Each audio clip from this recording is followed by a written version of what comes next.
marami nga ang mga pasaherong stranded dito no sa Pasig, Palengke. Bawas kasi ang mga bumabiyahing jeep ngayong araw.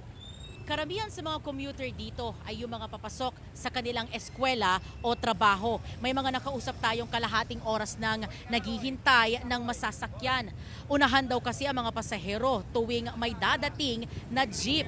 Kaya iilan lang ang nakakasakay. Ang mga babae at matatanda nakikipaghabulan na rin. Ayon sa ilang commuter, ganito rin ang sitwasyon nila kahapon. Late na nga raw sila sa kanilang mga trabaho.